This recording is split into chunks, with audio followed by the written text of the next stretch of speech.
Raymond William 20वीं सदी के अजीम मुफक्कर, essayist और सोशल एक्टिविस्ट रहे हैं। इन्होंने 1960 की दहाई में 11 के करीब एसेज लिखे। इन एसेज में उन्होंने ग्रीक एज से लेकर मॉडर्न एज तक की जितनी भी ट्रेजेडी वर्क्स लिखे थे, उनमें जो एस्पेक्ट्स थे ट्रेजेडी के, उन्हें जो है इवेल्युएट किया और क्रिटिकली उनका एनालिसिस किया। और उस तमाम चीज़ों को जो जिन्हें इन्होंने एवेल्युएट किया कि कौन सी ट्रेडिशन को फॉलो किया जा रहा था, किस हिसाब से, और क्या क्या डेफिनेशन किस किस एज में थी ट्रेजेडी की, वो इन्होंने ये जो 11 एसेज लिखे इनमें उन्होंने बताया। 1966 में ये 11 एसेज और एक प्ले था कोबा, KOBA, कोबा। 1966 में इनका मजमुआ जो है वो पब्लिश हुआ और इस मजमुए को मॉडर्न ट्रेजेडी का नाम दिया गया। अब हम बात कर लेते हैं कि रेमंड विलियम्स जो है वो ट्रेजेडी को किस तरह से देखते हैं और इसको किस तरह से डिफ़ाइन करते हैं, किस तरह से इवेल्युएट करते हैं। तो यहाँ ये देखें कि Williams sees tragedy both in terms of literary tradition.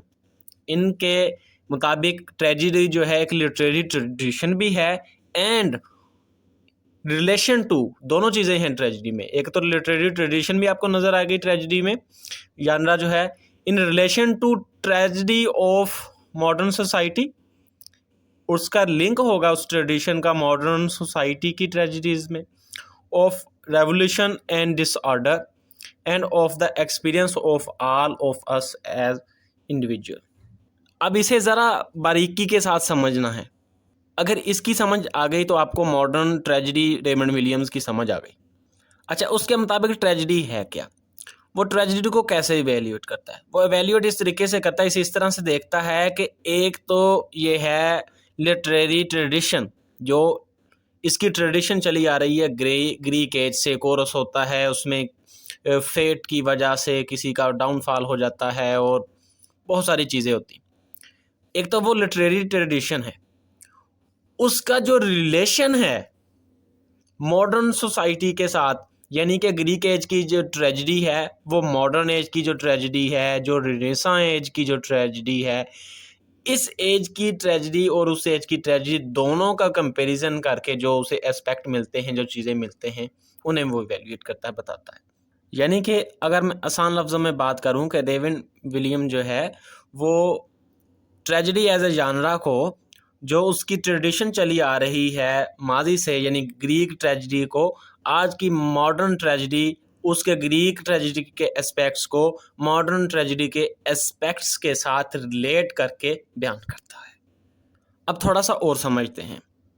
Raymond William कहता है कि जो ग्रीक ट्रेजेडी थी उसमें सबमिशन टू गॉड था, सबमिशन टू फेट था, फेट का रोल था, फेट पर को सबमिशन, हीरो जो है वो अपने आप को उसके रहम करम पर डाल देता है, गॉड के, देवता के और अपनी फेट के। वो कुछ नहीं कर सकता, वो मजबूर है, इसमें एक्शन नहीं है। वो अपने फ्री विल की वजह से तो उसका डाउनफॉल होता है, लेकिन ज़्यादा रोल गॉड का और उसकी फेट का है। वो जो भी कर ले, वो जिस साइकिल में है, जो उसकी फेट है, वो उससे दो चार होगा। अब ये बात करता है कि जैसे ही वो एज ख़त्म हुई, ग्रीक एज, ठीक है, वो दौर ख़त्म हुआ, कोरस का रोल जो है वो ख़त्म हो गया। जब कोरस का रोल ख़त्म हो गया तो मेडिवल एज में जो ट्रेजेडी वर्क्स लिखे गए उसे ट्रेजेडी माना ही नहीं गया, क्योंकि उनमें कोरस नहीं था और वो ड्रामेटिक फॉर्म में नहीं थी। और यहाँ इसके सब्जेक्ट में मोरालिटी आ गई, ठीक है, और मोरल डिग्रेडेशन, जो मोरालिटी अखलाकियात का जो तनज़ुल है, उसकी वजह से जो हीरोज़ का डाउनफॉल होने लग गया, उनकी ट्रेजेडी होने लग गई। यानी कि हम ये समझे हैं कि जो इसका कहने का मतलब है कि जो लफ्ज़ ट्रेजेडी है वो तो सेम रहा है ग्रीक एज से लेकर मॉडर्न एज तक, लेकिन इसके जो एस्पेक्ट्स हैं उनमें ग्रेजुअल जो है वो चेंज आती रही है, कुछ कुछ एस्पेक्ट्स जो हैं। तो अब बात करते हैं कि कल्चर और सोसाइटी को किस तरह रिलेट करती है ट्रेजेडी। तो इन्होंने टेक्स्ट जो हैं वो लिए, उन्हें डिस्कस किया। Discussed text the main tragic text and text about tragic theory that had been written in Europe and the US since Ibsen and extracted from them a political message about the desirability of revolution. इन्होंने Ibsen के वक्त से लेकर आगे आने वाले वक्त में कुछ प्लेज जो हैं वो लिए, ट्रेजेडी प्लेज।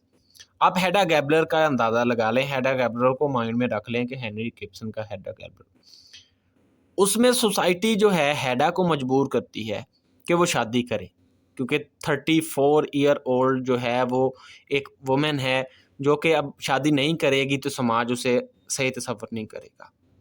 तो माशरे की इन और वो जो है इन तमाम चीज़ों से सफ़र होकर माशरे के सोसाइटी के मजबूर करने पर वो काम करती है जो कि उसे उसकी विल जो है वो करने नहीं देती, लेकिन वो करती है माशरे के सोसाइटी के ज़ोर पर। तो इन चीज़ों पर जो है वो अगर कहता है गौर करें तो इसमें एक मैसेज दिखाई देता है रिवोल्ट का, कि हम रिवोल्ट करें, जो सोशल कंस्ट्रक्टेड जो आइडियाज़ हैं जो कि हमारी फ्रीडम में, हमारे जीने में मुश्किलात पैदा करते हैं, जो कि हमारे अपने पैदा करदा हैं, जिसमें हम किसी दूसरे का इस्तेसाल करते हैं, किसी को फोर्स करते हैं कि वो हमारे तर्ज की ज़िंदगी गुजारे। तो और एक इनकलाब की डिज़ायर है कि इनकलाब आए। तो ये कहता है कि इस तरह के वर्क्स को जब एनालाइज किया जाए तो उन ट्रेजेडी वर्क्स में एक मैसेज होता है जो डिज़ायर देता है इनकलाब की। रेमंड मिलियम की जो ट्रेजेडी है, इसके जो एसेज हैं उन्हें 3 पार्ट्स में डिवाइड किया जा सकता है। पहला है history and criticism of ideas regarding tragedy, यानी कि ट्रेजेडी की हिस्ट्री क्या है और इस पर क्रिटिसिज्म क्या है। Drama from Ibsen to Eliot, फिर जो ड्रामा इब्सन के एज से लेकर इलियट के एज तक जो लिखा गया उसमें क्या मैसेजेस थे सोसाइटी के लिए, उसमें ट्रेजेडी के क्या एलिमेंट्स थे और उनमें ट्रेजेडी कहते किसे थे। यानी कि ट्रेजेडी एक ग्रीक एज में तो ट्रेजेडी थी ना, submission to God and submission to free will, कि इंसान जो है उसकी ट्रेजेडी उसके अपने एक्शन नहीं है, उसके अपनी फ्री विल नहीं है, बल्कि उसकी फेट है और गॉड्स की मर्जी है। वो जितनी मर्जी कोशिश कर ले वो अपनी फेट से दूर नहीं भाग सकता।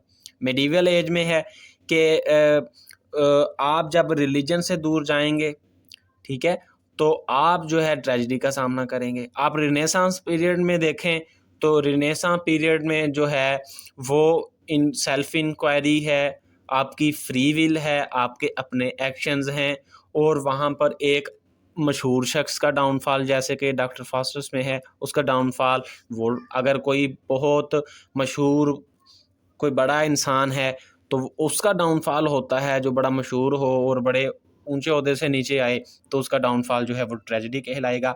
तो मॉडर्न दौर में जो ट्रेजेडी है वो है कि इंसान की अपनी फ्री विल, उसे आज़ादाना ज़िंदगी गुजारने का हक ना मिलना, उसका एहतसाल होना और उसकी एग्जिस्टेंशियल प्रॉब्लम्स जो हैं, यानी कि man is responsible for all his activities, और एग्जिस्टेंशियल पर्सपेक्टिव आ जाता है, पॉइंट ऑफ व्यूज़ आ जाते हैं, एब्सर्डिज्म आ जाता है। तो ये इस तरह की ट्रेजेडीज़ जो एग्जिस्टेंशियल ट्रेजेडीज़, एब्सर्डिस्ट ट्रेजेडीज़ जो हैं, ये मॉडर्न दौर में ये कुछ पहलू आ जाते हैं। तो इसकी हिस्ट्री, इसका क्रिटिसिज्म, और थर्ड पार्ट अगर हम देखें तो इसका मॉडर्न ट्रेजेडी का होगा कोबा, जो कि एक प्ले है जो कि लास्ट में इसने लिखा है। अब हम इसके जो पार्ट्स हैं तीन पार्ट्स के अब हम सब पॉइंट्स जो हैं जो कि इन उसमें इसने ये 11 एसेज लिखे हैं, पार्ट वाइज उन एसेज की बात करते हैं। जैसा कि मैंने आपको बताया था कि अगर हम इसके मॉडर्न ट्रेजेडी के 3 पार्ट्स करें तो पहला होगा हिस्ट्री क्रिटिसिज्म और आइडियाज़ इसके, फिर इब्सन से ड्रामा इलियट तक, और फिर कोबा प्ले। तो इसका जो पार्ट 1 है उसमें जो ट्रेजिक आइडियाज़ हैं उन पर इसने एसेज लिखे हैं। पहला ऐसे है ट्रेजेडी एंड एक्सपीरियंस, दूसरा है ट्रेजेडी एंड ट्रेडिशन। ट्रेजेडी और ट्रेजेडी की जो ट्रेडिशन है, एक्सपीरियंसेस क्या हैं, ये 2 एसेज हो गए। उसके बाद है ट्रेजेडी एंड कंटेम्परेरी आइडियाज़, उसका रिलेशन, यानी कि रिलेशन होगा, ये रिलेशन रिलेट करके बयान करेगा एक्सपीरियंसेस क्या हैं ट्रेजेडी के और ट्रेजेडी है क्या। ट्रेजेडी क्या है, ट्रेजेडी की ट्रेडिशन क्या चली आ रही है, ट्रेजेडी क्या है और कंटेम्परेरी आइडियाज़ क्या हैं ट्रेजेडी के, ट्रेजेडी क्या है और रेवोल्यूशन क्या है। जिस तरह हेनरिक इब्सन वगैरह के प्लेज उनके साथ ये डील करके बताएगा। जो दूसरा पार्ट है, दूसरे पार्ट में मॉडर्न ट्रेजेडी लिटरेचर आपको दिखाई देगा। मिसाल के तौर पर इब्सन से लेकर मिलर तक के जो प्लेज हैं उनमें जो लिबरल ट्रेजेडी आपको दिखाई देगी, उस पर आपको जो है वो ये बात करता हुआ दिखाई देगा। उसके बाद जो विलियम टेनेसी विलियम्स जो है, उसने ग्लास हाउस टेनेसी विलियम की है ग्लास मेनेजरी, उसमें ये अपनी तकरीबन बायोग्राफिकल ये इसकी ट्रेजेडी प्ले है और उसमें ये अपने प्राइवेट जो मैटर्स हैं उन्हें डिस्कस करता है, जो उसकी लाइफ में हुआ, अपने पर्सनल जो सफरिंग्स हैं उनको बयान करता है। ओनेल, उसका भी long days journey into night, ठीक है, वो हो गया। और स्ट्रेनबर्ग, ये उसके बाद ये प्राइवेट ट्रेजेडीज़ हो गई, यानी कि मॉडर्न ट्रेजिक लिटरेचर जो है उसे डिस्कस करेगा, उसका क्रिटिकली इवैल्यूएट करेगा। जैसे मैं मेन पॉइंट्स आपको बताई जा रहा हूँ। सोशल एंड पर्सनल ट्रेजेडी, इसमें लॉरेंस है, इसमें टॉलस्टॉय है। सोशल ट्रेजेडीज़ को ये 2 डिस्कस करते हैं। फिर ट्रेजिक डेडलॉक है, उसमें शिखोफ, यूनेस्को और ब्रेशट की ट्रेजेडीज़ आपको मिलेंगी। फिर अगर बात करें कि ट्रेजिक डिस्पेयर एंड रिवोल्ट जो है एल्बर्ट कैमू और सार्थर, जेन पॉल सार्थर की आपको जो ट्रेजेडी प्लेज हैं उनमें आपको ये एलिमेंट्स मिलेंगे। उनके नज़दीक जो ट्रेजेडी है वो एग्जिस्टेंशियल प्रॉब्लम्स की वजह से है, ठीक है। ये समझ रहे हैं ना आप इस बात को, मैं टाइम कम है इस वजह से शॉर्ट आपको बताई जा रहा हूँ। फिर अगर हम ब्रेशट की बात करें तो रिजेक्शन ऑफ द ट्रेजेडी है, ठीक है। और कोबा जो है ये 2 एक्ट प्ले है और 3rd पार्ट सारे का सारा इसी पर बेस करता है। अब हम बात करें कि इसके नज़दीक ट्रेजेडी है क्या, इसके नज़दीक है क्या रेमंड विलियम्स के नज़दीक। तो ये कहता है कि we come to tragedy by many roads, कई रास्तों से हम ट्रेजेडी की तरफ जा सकते हैं। It's an immediate experience, number 1 पर ये इमीडिएट एक्सपीरियंस होगा, हमारा कोई ट्रेजेडिक एक्सपीरियंस होगा जिसे हम बयान कर देंगे, जैसे कि ओनेल, टेनेसी विलियम ने अपने अपने प्लेस में किया। अब बॉडी ऑफ लिटरेचर, जब आप इसे लिटरेरी फॉर्म में बना देंगे तो ये बॉडी ऑफ लिटरेचर बन जाएगा, प्ले बन जाएगा, ठीक हो गया। उसके बाद है कन्फ्लिक्ट ऑफ थ्योरी, जब आपका नज़रिया किसी दूसरे के नज़रिए से कॉन्फ्लिक्ट करता है तो वो ट्रेजेडी है। एकेडमिक प्रॉब्लम भी है। तो ये कहता है कि ये तमाम चीज़ें हैं जो कि ट्रेजेडी का बायस बनती हैं और ट्रेजेडी इन रास्तों से होकर बनती।